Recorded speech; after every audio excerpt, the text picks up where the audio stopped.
You signed the prenup, Erin. You leave with what you came with, which is absolutely nothing. Marcus laughed, the sound echoing off the marble walls of the courtroom hallway, his arm draped around his pregnant mistress. He thought he had won. He thought the quiet woman in the cheap coat trembling before him was defeated. But he didn't check the visitor list.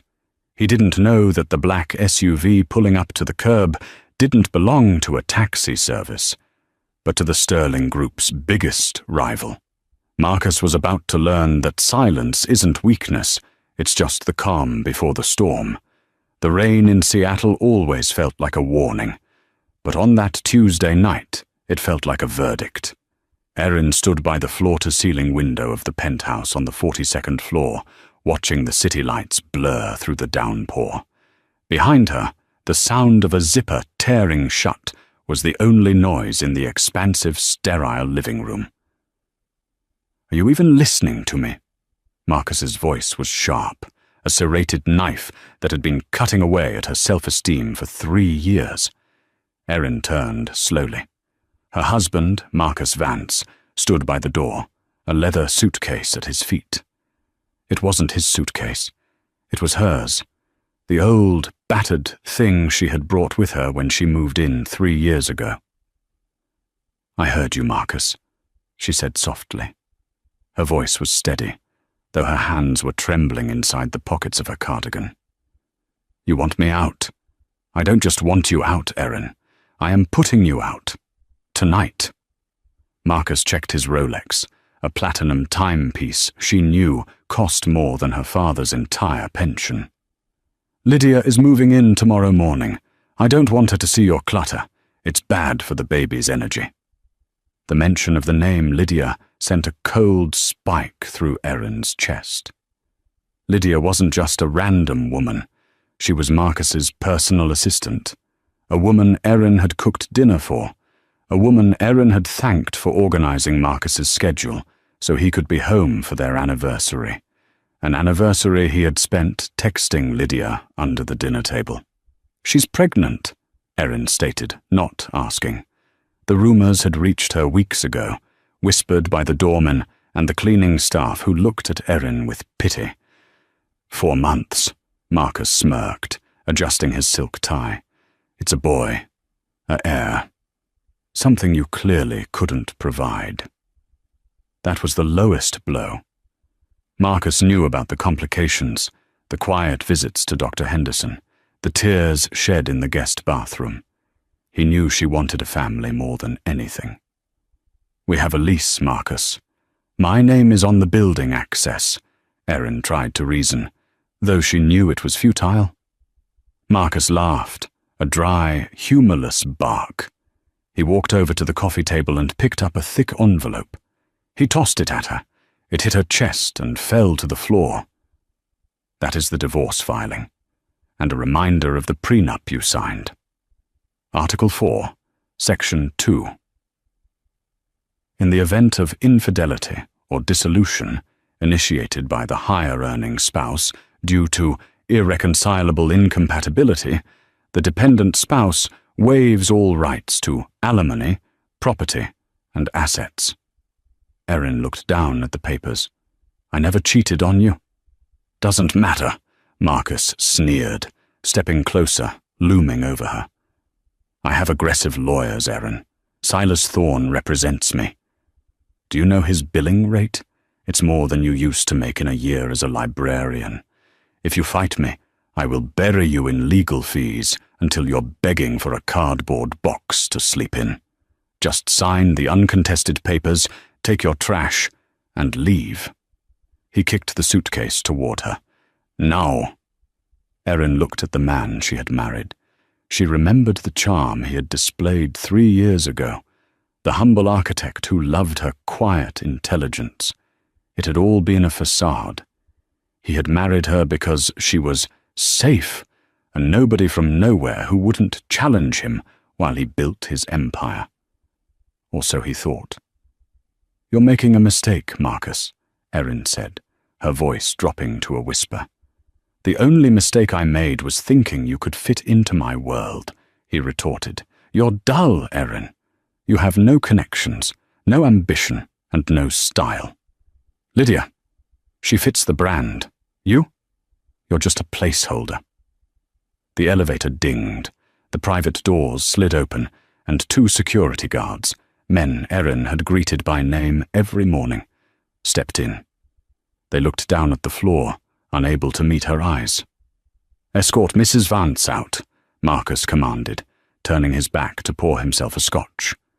"And take her keycard." "Mr. Vance, it's pouring outside." One of the guards, a kind man named Jerry, muttered. "Not my problem, Jerry. Do your job, or I'll find someone who will."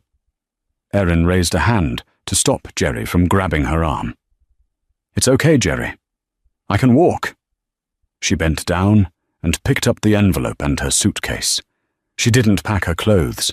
She didn't take the jewelry he had bought her for photo ops.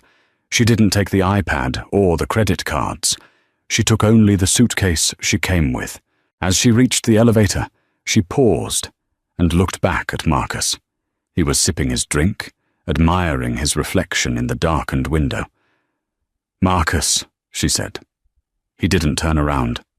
"Goodbye, Erin." "I hope you remember this moment," she said, her voice eerily calm.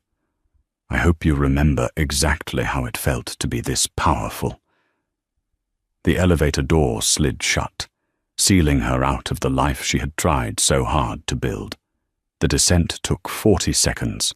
When Erin stepped out of the lobby of the Obsidian Tower, the cold wind slapped her face instantly. The rain was torrential. She had no umbrella. She dragged her suitcase onto the wet pavement of 4th Avenue. She had $63 in her pocket. Her personal bank account had been drained. Marcus had joint access and had likely frozen it, pending litigation, a dirty tactic to ensure she couldn't hire a lawyer. She walked 2 blocks, her sneakers soaking through, until she found the awning of a closed coffee shop. She shivered, pulling her coat tighter. Passers-by ignored her. To them, she was just another tragic figure in the city night. But Erin wasn't crying. She reached into the inner lining of her suitcase, ripping a small seam she had sewn years ago. Her fingers brushed against a cold, hard piece of plastic, a burner phone, and a small notebook with a single number written on the first page. She had promised herself she would never make this call.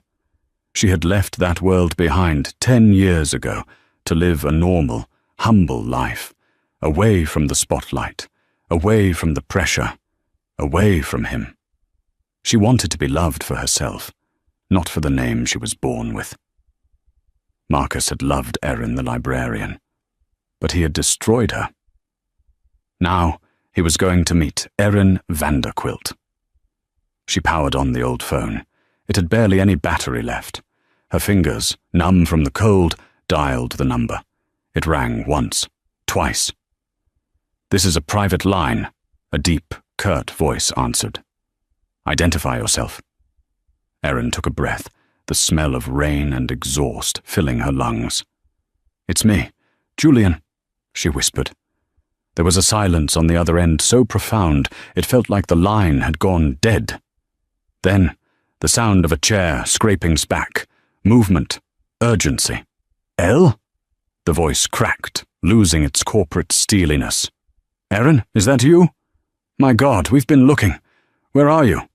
"I'm in Seattle," she said, her voice finally breaking as the adrenaline wore off. I made a mistake, Julian. You were right. You were right about everything. Are you safe?" The voice was demanding now, the tone of a man used to commanding armies, or in this case, a global conglomerate. "No," she admitted, looking at the homeless man eyeing her suitcase a few yards away. "I'm on the street. He kicked me out. He left me with nothing." "Who?" The word was a growl. "My husband. Marcus Vance." "Vance?" Julian repeated the name as if tasting poison. "The architect? The one with the cheap mid-rises in downtown?" "Yes. Stay exactly where you are. Share your location. Do not move." "Julian, I don't want to come back to the family. I need a lawyer. A good one." "You don't need a lawyer, Elle," Julian said, and she could hear the car door slamming in the background on his end, the sound of a private jet engine whining to life nearby. "You need a war counsel, and you're getting one. He says I signed a prenup. He says I get nothing." Julian laughed, a dark, terrifying sound that made Marcus's laugh earlier seem like a child's giggle. "He thinks he's playing checkers, Elle. He has no idea he just flipped the board on a grandmaster. I'm coming to get you, and God have mercy on Mr. Vance, because I certainly won't." Erin hung up. She slid down the brick wall of the coffee shop, sitting on her suitcase. She watched the rain fall, washing away the last 3 years of her life. Marcus Vance had wanted a trophy wife. He had discarded a librarian. But he had just declared war on the sole heiress of the Vanderquilt tech empire, and her brother, the most ruthless CEO on the East Coast, was already in the air. The rain had turned into a relentless sheet of grey by the time the headlights cut through the darkness. It wasn't just one car, it was 3, sleek, black Cadillac Escalades with tinted windows, moving in a tight, predatory formation that forced the few taxis on the road to veer out of the way. They screeched to a halt in front of the coffee shop. The lead car's door flew open before the wheels had even stopped rolling. A man stepped out. He didn't run, despite the downpour. He moved with a terrifying precision. He was tall, wearing a bespoke charcoal suit that likely cost more than the coffee shop's annual revenue. He ignored the puddles ruining his Italian leather shoes. "Erin!" Erin stood up, her legs shaking. "Julian." Julian Vanderquilt, the CEO of Vanderquilt Industries, and a man Forbes had nicknamed the Iceman, closed the distance in 3 strides. He didn't look like a CEO in that moment. He looked like a brother who wanted to burn the world down. He pulled her into a crushing hug, burying his face in her wet, matted hair. "I've got you," he whispered, his voice trembling with a rare display of emotion. "I've got you, Elle. You're safe." He pulled back, gripping her shoulders, his eyes scanning her face. He saw the red rimming her eyes, the hollowness of her cheeks, the cheap, soaked coat. His jaw tightened so hard, a muscle feathered beneath his ear. "Did he hit you?" Julian asked, his voice dangerously low. "No," Erin said, wiping rain from her face. He broke me, Julian. He threw me out like I was garbage." Julian turned to the large men who had stepped out of the escort vehicles, his personal security detail. "Get her suitcase. Put her in the middle car with me. Call the pilot and tell him we're not leaving tonight. Book the penthouse floor at the Fairmont Olympic. And get Dr. Orris on the phone. I want her checked out." "Yes, Mr. Vanderquilt." The head of security nodded, grabbing Erin's battered suitcase with more respect than Marcus had ever shown her. Inside the warmth of the SUV, surrounded by heated leather seats and the soft hum of the engine, Erin finally broke down. She cried for the 3 years of lies. She cried for the baby she couldn't carry and the husband who blamed her for it.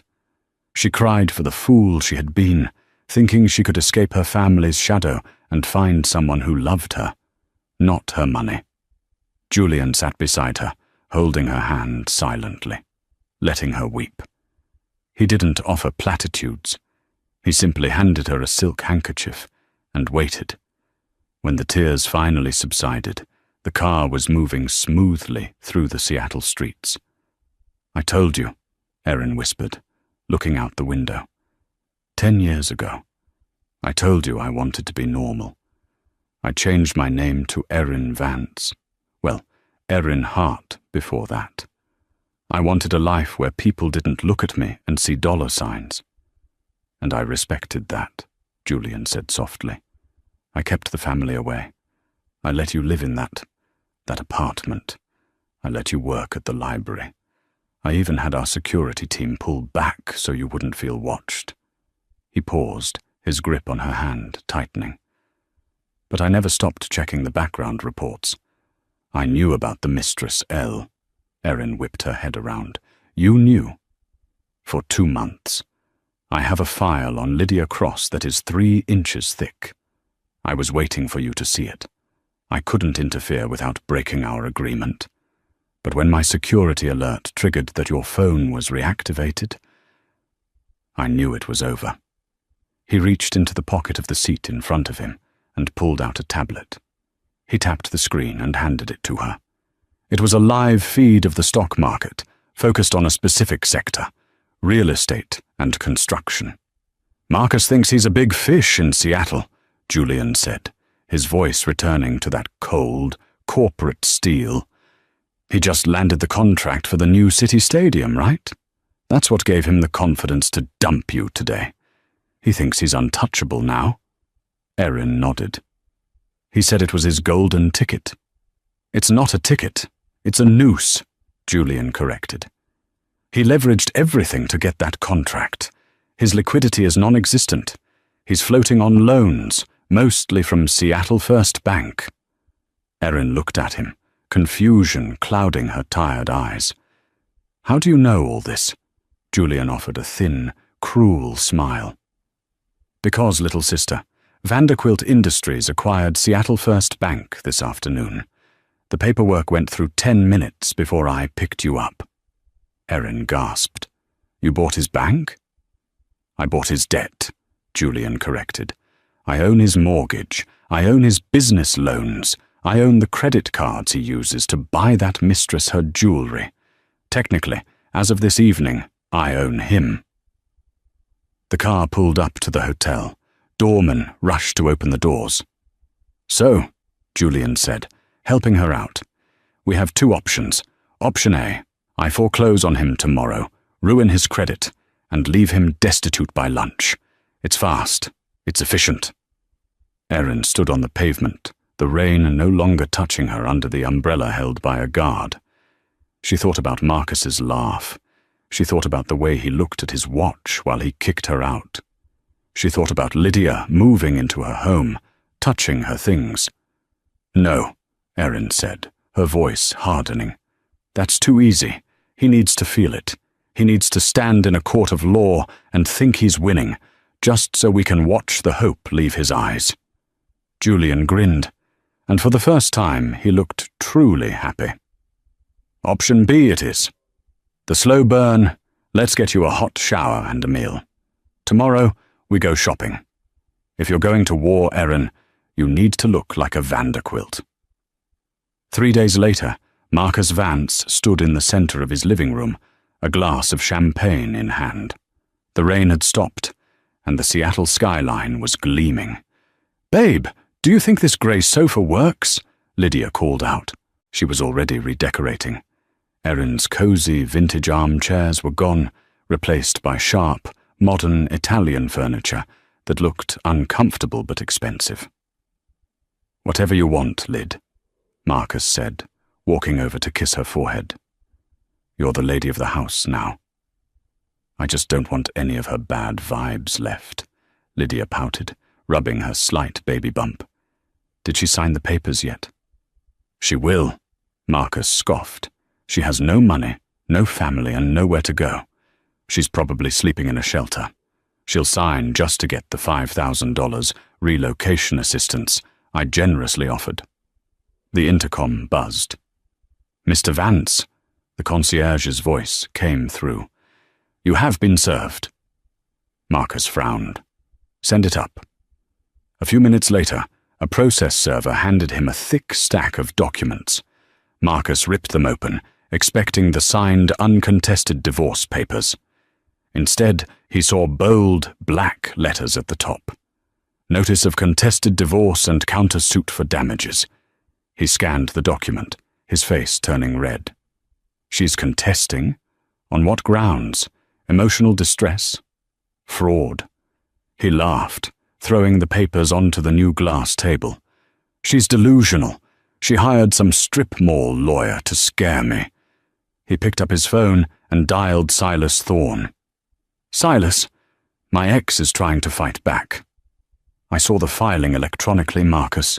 Silas's voice was smooth, bored. It's adorable. They filed in King County Superior Court. Hearing is set for Friday. Emergency motion for spousal support. Spousal support? Marcus roared. The prenup waives that. Exactly. We'll walk into court, waive the prenup, and the judge will toss her case out in 10 minutes. It'll cost you an hour of my time, but it'll be fun to watch her squirm. Do you want to settle? Hell no, Marcus spat. I want to crush her. I want her to stand there and listen while the judge tells her she's worthless. Friday at 9 a.m. then. Wear the navy suit. It projects authority. The courtroom smelled of floor wax and stale coffee. Marcus sat at the defendant's table, looking immaculate in his navy suit. Lydia sat in the gallery behind him, wearing a white dress that emphasized her pregnancy, playing the role of the supportive future wife. Silas Thorne sat next to Marcus, checking his emails on a gold-plated iPad. Relax, Marcus. This is routine. I just want it over with, Marcus muttered, tapping his foot. At 8:55 a.m., the heavy oak doors opened. Marcus turned, expecting to see Erin in her dowdy grey cardigan, looking terrified. A woman walked in. It was Erin, but it wasn't the Erin he knew. She was wearing a cream-coloured power suit that was tailored to within an inch of its life. It was sleek, sophisticated, and screamed money. Her hair, usually tied back in a messy bun, was blown out in soft, glossy waves. She wore oversized sunglasses, which she removed slowly, revealing eyes that were clear and focused. But it was the shoes that caught Lydia's eye from the back row. Red-bottomed Louboutins, the kind Lydia had been begging Marcus to buy her for months. Who paid for that? Marcus whispered to Silas, frowning. She didn't have a dime 3 days ago. Credit cards, probably, Silas dismissed. Debt looks bad in a divorce hearing. We'll use it. Erin walked to the plaintiff's table and sat down alone. She placed a single, thin file folder on the table. She didn't look at Marcus. She didn't look at Lydia. She looked straight at the judge's empty bench. Where is her lawyer? Marcus sneered. Did he bail on her? She's representing herself, Silas chuckled. Pro se. Oh, this is going to be a slaughter. The judge hates self-represented litigants. They waste time. All rise, the bailiff announced, the Honourable Judge Kincaid presiding. Judge Kincaid, a stern woman with a reputation for zero tolerance for nonsense, took the bench. She shuffled her papers. Case number 49-2001, Vance v. Vance. Parties present? Silas Thorne for the respondent. Marcus Vance. Silas stood up, buttoning his jacket, projecting confident charm. Ready to proceed, Your Honour. We have a motion to dismiss based on a prenuptial agreement. And for the plaintiff? The judge looked at Erin. Mrs. Vance, are you representing yourself? Erin stood up. Her voice was steady, projecting to the back of the room. No, Your Honour. My counsel is just arriving. He had to clear security. Court starts at 9 o'clock, Mrs. Vance, the judge snapped. If he is not here in... Bang! The double doors at the back of the courtroom swung open with force. The room went silent. Walking down the centre aisle was a phalanx of 5 lawyers in matching black suits. They moved in perfect synchronization, carrying briefcases that looked like weapon cases. Leading them was a man who sucked the oxygen out of the room. He was tall, imposing, with a jawline that could cut glass. He wore a 3-piece suit that made Silas Thorne's expensive outfit look like it came from a discount rack. Marcus felt a chill run down his spine. He recognized that face. Everyone in business recognized that face. It was on the cover of Fortune magazine last month. It was Julian Vanderquilt, the billionaire CEO of the Vanderquilt conglomerate, one of the most powerful men in America. Marcus's brain short-circuited. Why is Julian Vanderquilt here? Did he buy the courthouse? Julian didn't stop at the gallery. He walked straight through the swinging gate, past Marcus, ignoring him as if he were a piece of furniture, and stood next to Erin. He placed a hand on her shoulder, a gesture of absolute protection and dominance. "Julian Vanderquilt," he announced, his voice deep and resonant, filling the courtroom without a microphone. "Representing the plaintiff, Erin Vanderquilt." A gasp rippled through the courtroom. The stenographer stopped typing. Even Judge Kincaid looked over her glasses, her eyebrows rising. "Vanderquilt?" Marcus whispered, his face draining of color. He looked at Silas. Why did he call her Vanderquilt? Silas Thorne was no longer checking his email. He was staring at Julian with the look of a man who realizes he brought a knife to a nuclear war. His hands were actually shaking. "Your Honor," Silas stammered, standing up, his smooth charm evaporating. I wasn't aware Mr. Vanderquilt was a licensed attorney in this state." "I am licensed in New York, London, and Washington State," Julian said coolly, not even looking at Silas. He pulled a document from his briefcase and slid it toward the judge. "My credentials, Your Honor, and my notice of appearance." Julian turned slowly to face Marcus. His eyes were cold, dead, and terrifying. "And just for the record," Julian added, addressing the room but locking eyes with Marcus, "the plaintiff's name is not Vance. She has reverted to her maiden name. I believe the respondent knows it. Or perhaps—" Julian smiled, a shark baring its teeth. He never bothered to ask who his wife really was. Marcus slumped back in his chair. He looked at Erin. Really looked at her. And for the first time, he saw the resemblance. The same nose, the same sharp chin. He hadn't married a nobody. He had married the heiress to an empire he could only dream of touching, and he had just told her to leave with nothing. "Ready to proceed, Your Honor," Julian said. The silence in the courtroom was absolute. It was the kind of silence usually reserved for funerals or the moment a verdict is read. Silas Thorne, a man who charged $800 an hour and prided himself on never being surprised, was staring at his iPad as if it had just bitten him. He frantically tapped the screen, searching for Erin Vanderquilt. When the search results loaded, his face went from pale to ghostly white. "Mr. Thorne," Judge Kincaid prompted, her patience thinning, "are you ready to address the motion to dismiss?" Silas swallowed hard, loosening his tie. "Yes, Your Honor. We assert that the prenuptial agreement signed by Ms. Vanderquilt, waives all claims to marital assets.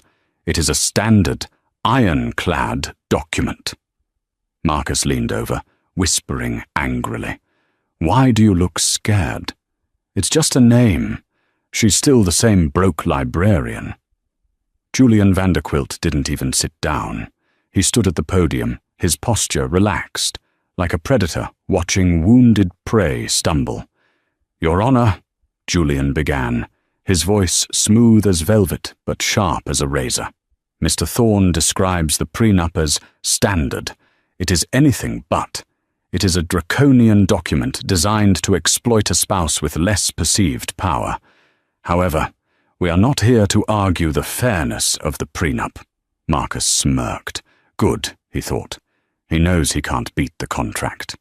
"We are here," Julian continued, "to enforce it." Marcus's eyebrows furrowed. "Enforce it?" Julian opened a leather binder.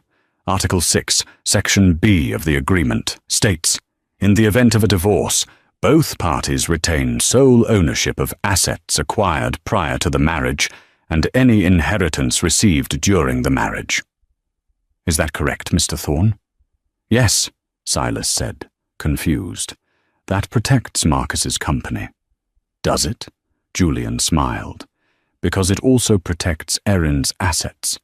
And since my client is the beneficiary of the Vanderquilt Trust, established when she was 18, her personal assets at the time of signing this prenup were approximately... Let's see. Julian pulled out a sheet of paper and pretended to squint at it. $450 million. The courtroom gasped. A reporter in the back row started typing furiously on his phone. Marcus felt the blood leave his head. He gripped the table. "That's a lie," he hissed. "She worked at a library. She wore thrift store clothes." "She lives modestly," Julian said, not looking at Marcus. "Some people don't need to scream about their wealth to know they have it. Unlike others." Julian turned a page. "Now, here is where it gets interesting for Mr. Vance. The prenup also contains a full disclosure of financial status clause. Both parties swore they disclosed all assets and debts at the time of signing. If one party lied, the agreement is voidable at the injured party's discretion." "I disclosed everything," Marcus shouted, standing up. "Sit down, Mr. Vance," Judge Kincaid barked.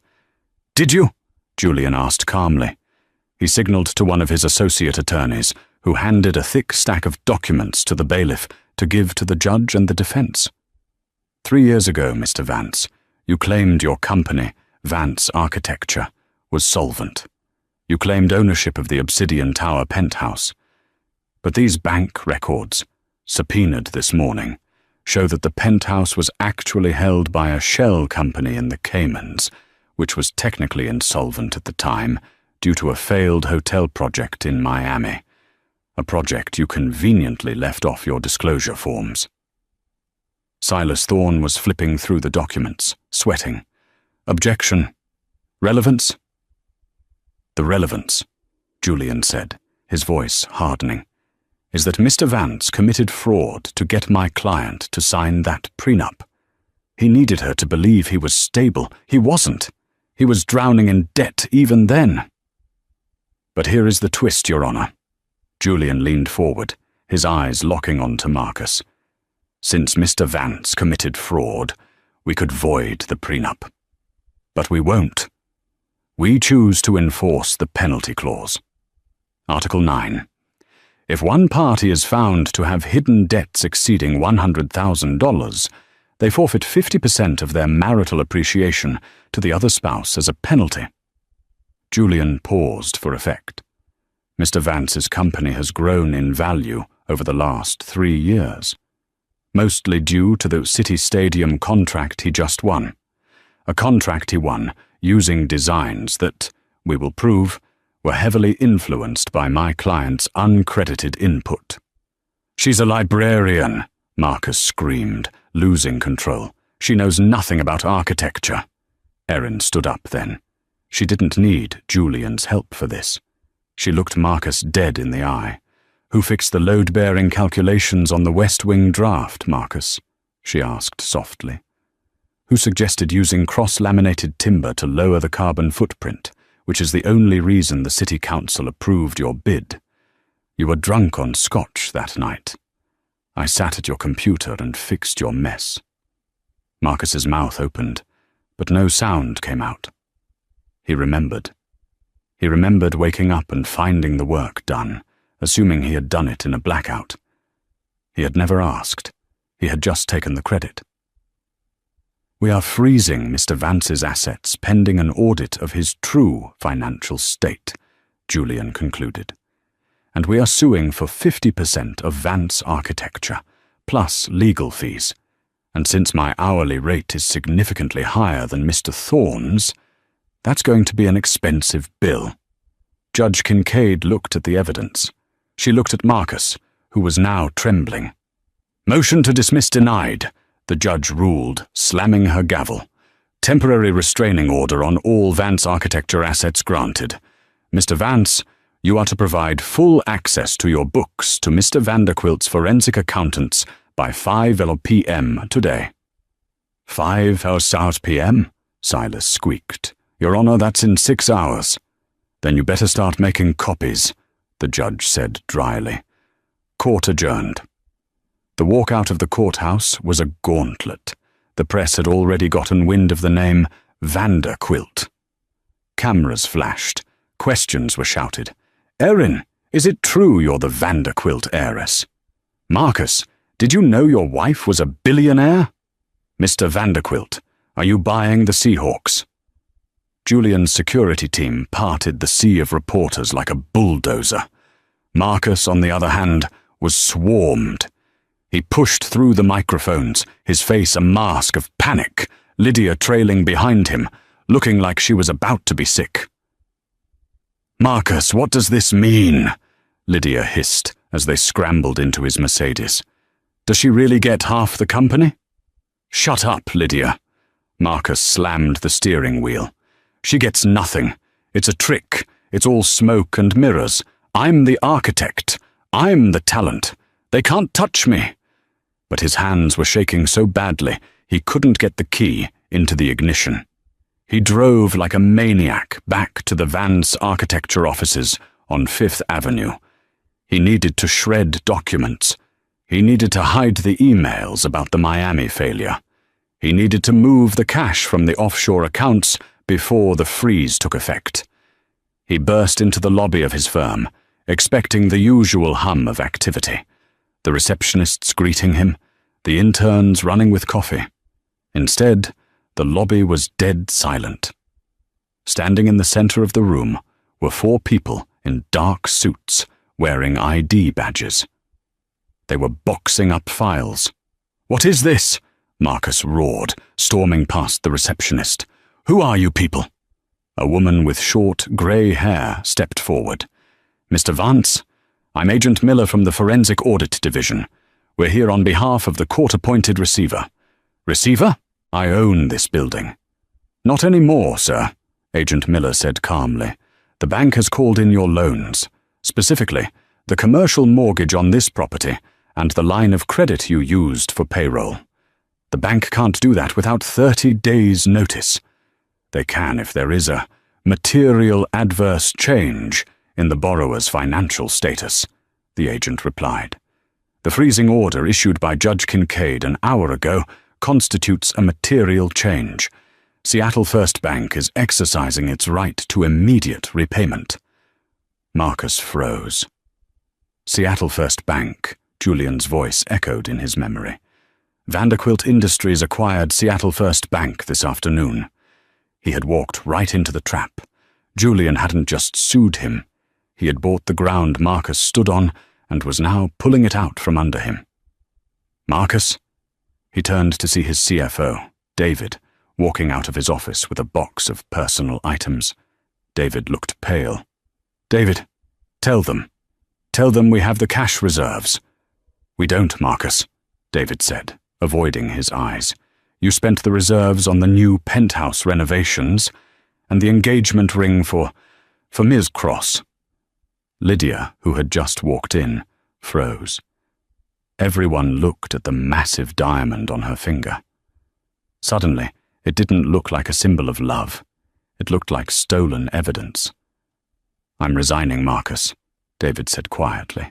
"I can't be part of a fraud investigation. I have a family." "You coward!" Marcus screamed. "I made you." "You used us," David corrected. He walked out the door. Marcus ran to his office, but the door was locked. A security guard, one of the new ones Julian had likely sent, blocked his path. "Access denied, Mr. Vance. This is my office." "Not until the audit is complete, sir. Please escort yourself out, or we will have to assist you." Marcus backed away, his chest heaving. He looked around the open-plan office. His employees, architects, designers, engineers were watching him. There was no loyalty in their eyes, only embarrassment. They knew. They had seen the news. They knew their boss had kicked out his wife, only to find out she could buy and sell him 10 times over. He turned to Lydia.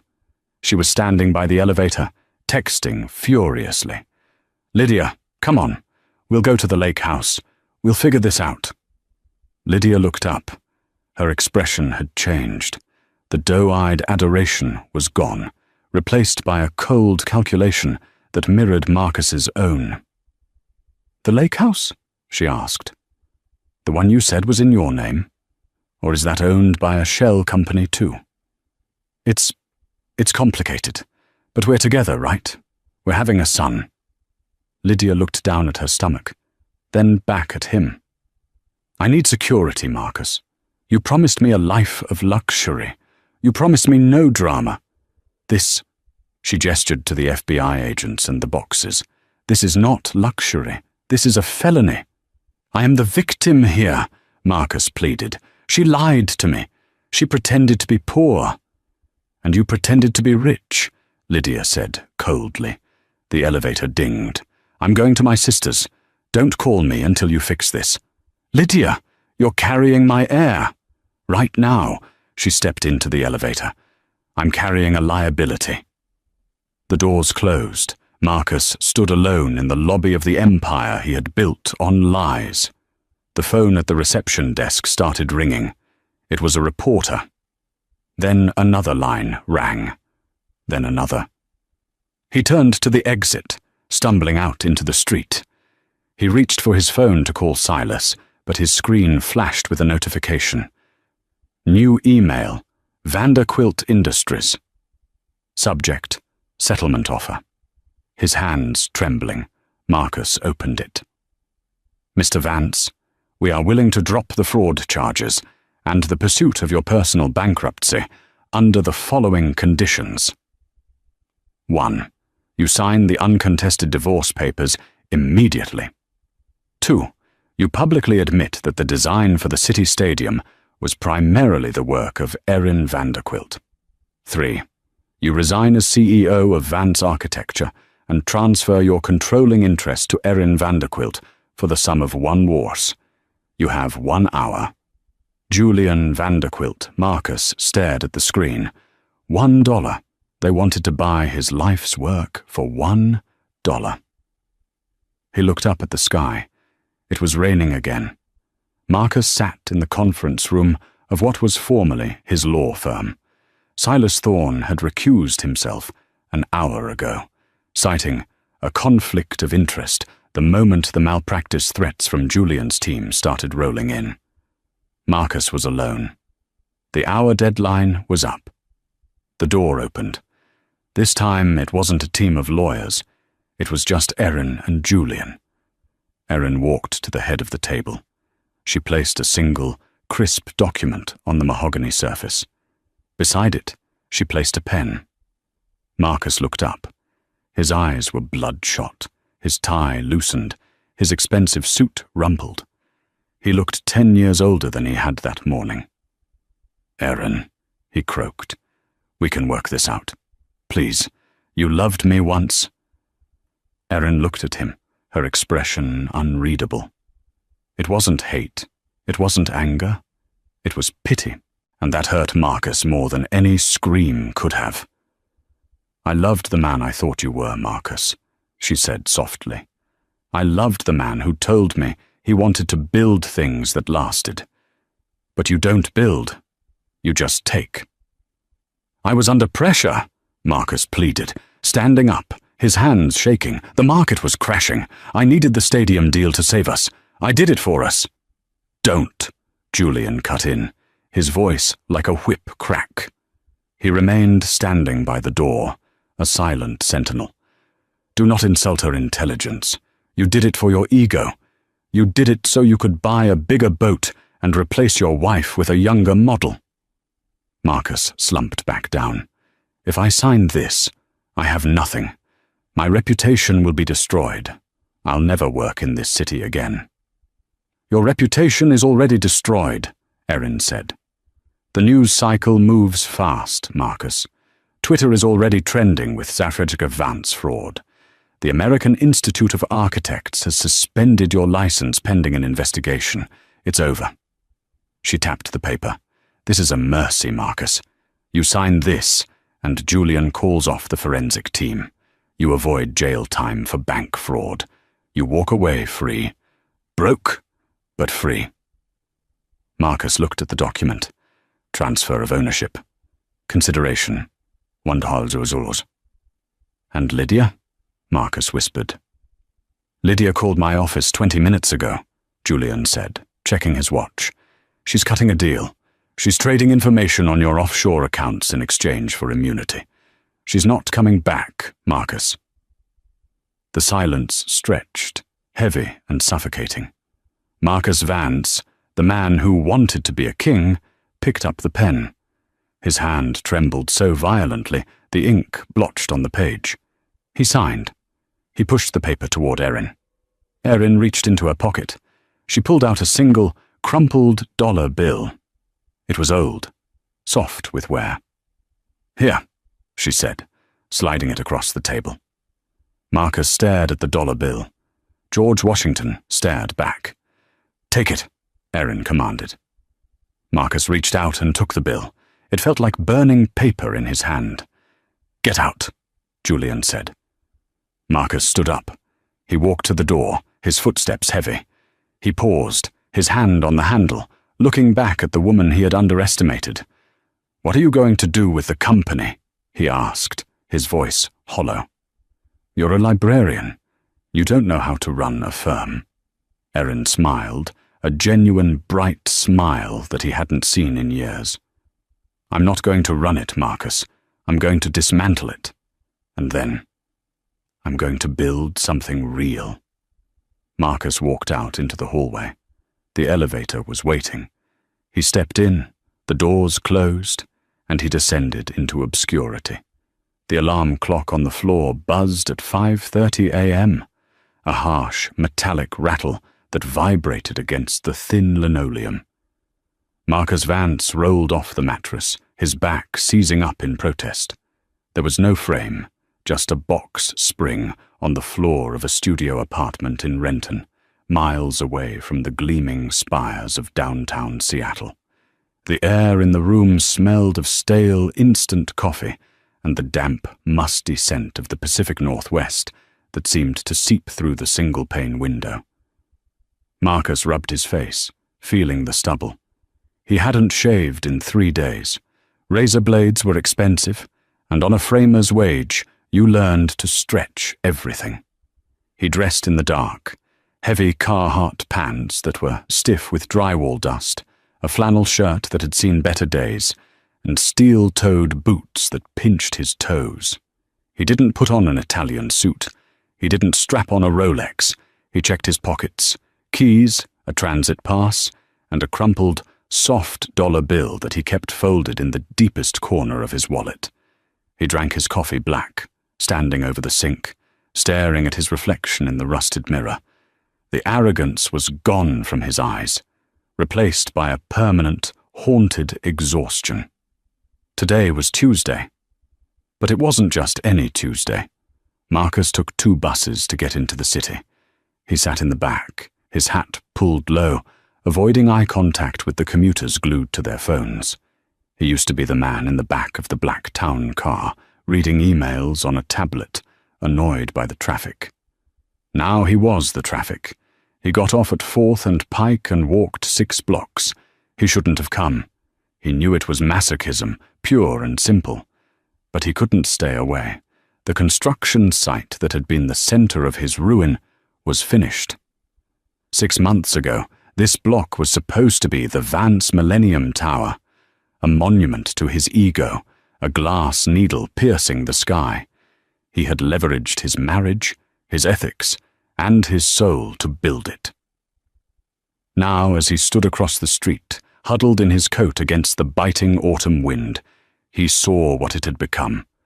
The structure was lower, warmer. The sharp, aggressive angles of his original design had been softened. The facade wasn't cold steel. It was a blend of reclaimed wood and living green walls that seemed to breathe with the city. A massive banner fluttered between 2 oak trees.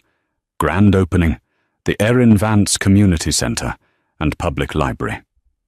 She had kept his name. Not out of respect, he realized with a sinking feeling, but as a reminder. She had turned his name, a brand he had tried to associate with luxury and exclusivity, into a symbol of charity and public service. She had redefined him without his permission. A crowd was gathering, not just the wealthy elites he used to court, but real people. Students with heavy backpacks, elderly couples holding hands, young mothers pushing strollers. There was a buzz of genuine excitement that Marcus had never been able to manufacture with all his PR firms. And then he saw her. Erin walked out onto the raised plaza. Marcus stopped breathing for a moment. She looked different. Not just expensive, though the cream cashmere coat she wore was clearly high-end, but free. The tension that used to live in her shoulders when she was married to him was gone. Her hair was loose, catching the wind. She was laughing at something a man next to her had said. Marcus squinted. The man was tall, wearing a tweed jacket and glasses. He wasn't a shark like Julian. He looked like a professor or a writer. He had a kind face. He placed a hand on the small of Erin's back, a gesture so casual and intimate that it felt like a physical blow to Marcus. "Ladies and gentlemen," a voice boomed over the speakers. It was the mayor. "Welcome to a new chapter for Seattle." Marcus watched the ceremony unfold like a ghost haunting his own funeral. He listened as the mayor praised the vision of a woman who understood that shelter isn't just about walls, but about community. Then Erin took the microphone. "Thank you," she said. Her voice was clear, amplified across the plaza, bouncing off the glass buildings surrounding them. "A year ago, I was told that I didn't fit into this city's future. I was told that worth is measured by what you can take." She paused, and her eyes seemed to scan the crowd. For a terrifying second, Marcus thought she saw him. He shrank back behind a street lamp. "But I learned that worth is measured by what you can give," Erin continued, her hand resting subconsciously on her stomach. She was showing. Just a little. A small bump under the cashmere. Marcus gripped the cold metal of the lamppost. A baby. Lydia had terminated her pregnancy a week after the scandal broke, unwilling to be tied to a broke pariah. She had moved to LA to find a producer. But Erin was building a family.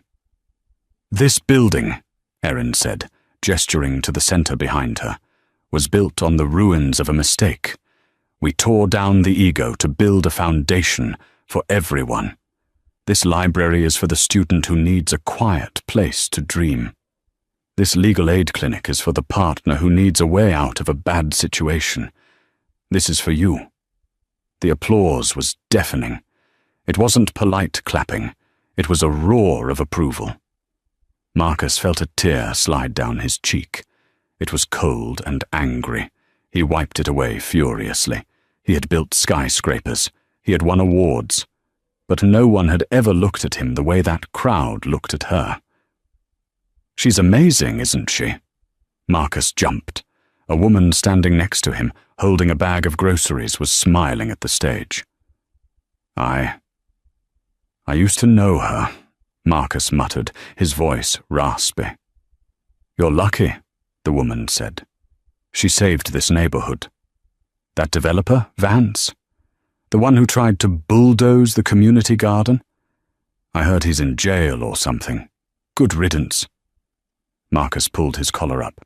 "Yeah, good riddance." On the stage, the ribbon cutting began. Julian Vanderquilt stepped forward. He looked as formidable as ever, but there was a softness in his eyes as he looked at his sister. He handed her the scissors. Erin cut the ribbon. The band struck up a jazz tune. Confetti, biodegradable, made from recycled leaves, rained down. Marcus turned away. He couldn't watch the joy anymore. It was too bright, and he was too dark. He walked down the street, his boots heavy on the pavement. He passed a high-end furniture store, the kind he used to shop in with Lydia. He saw his reflection in the window. A tired, middle-aged laborer with nothing to his name but a bad back and a story no one would believe. He reached into his pocket and pulled out the dollar bill. He smoothed it out against the glass of the shop window. Transfer of ownership. Consideration 1 to'ozuzos. It wasn't just the price of his company. It was the price of his arrogance. It was the value Erin had placed on his threats, his power, and his bullying. He realized then that he hadn't just lost his money. He had been erased. Erin hadn't destroyed him out of spite. She had simply outgrown him. She had turned his malice into mulch and grown a garden over it. Spare change? A homeless man sat on a crate near the corner, shaking a paper cup. Marcus looked at the man. He looked at the dollar bill in his hand. It was his last dollar, until payday on Friday. He needed it for a sandwich, but the weight of it in his pocket felt like lead. It was a cursed object, a token of his failure. Here, Marcus said. He dropped the dollar into the cup. Bless you, sir, the man said. Don't, Marcus replied grimly. It's not worth anything. He walked toward the bus stop, blending into the grey wash of the city, disappearing into the background of the world he once thought he owned. Back on the plaza, the crowd was dispersing, filtering into the warm, well-lit lobby of the new centre. Julian walked up to Erin, handing her a bottle of water. You okay? He asked quietly, his eyes scanning the perimeter. Security said they spotted a male matching his description on the southeast corner, 4th and Pike. Erin took a sip of water. She looked toward the corner where the bus stop was. She saw the empty street. I know, she said.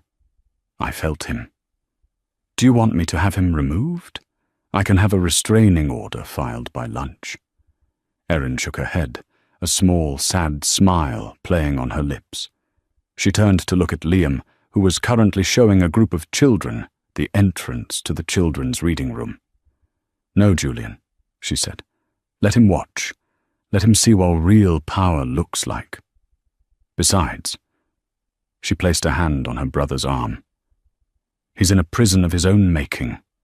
The walls are made of regret, and there's no parole for that.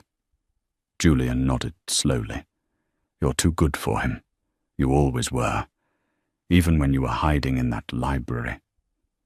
I wasn't hiding, Erin corrected him, linking her arm through his. I was reading, and I learned that every villain is just a hero who forgot how to love. Well, Julian smirked, buttoning his suit jacket. This villain is hungry, and since you're the philanthropist of the year, you're buying lunch. Erin laughed, a sound that rang clear and true, unburdened by the past. Deal. But we're going to that taco truck on 3rd. I'm craving spicy. Tacos? The Billionaire CEO raised an eyebrow. I was thinking, Le Pagne. Tacos, Julian. It's a democracy now. They walked down the steps of the community centre together. The brother who had brought the thunder and the sister who had brought the rain, leaving the glass castle shattered behind them to build something that would finally, actually last. Erin's journey from a silenced wife to a powerhouse of justice serves as a brutal reminder. Never mistake silence for submission. Marcus Vance thought he held all the cards because he had the loud voice and the flashy job. He failed to realize that true power doesn't need to shout. It waits. In the end, the glass castle Marcus built shattered because it had no foundation of truth. He lost not because Erin had a wealthy brother, but because he underestimated the character of the woman he slept beside every night. He chased the appearance of success and lost the reality of love.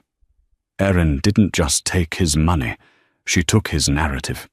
She turned a symbol of corporate greed into a sanctuary for the community, proving that the best revenge isn't just destroying your enemy, it's succeeding in a way they never could.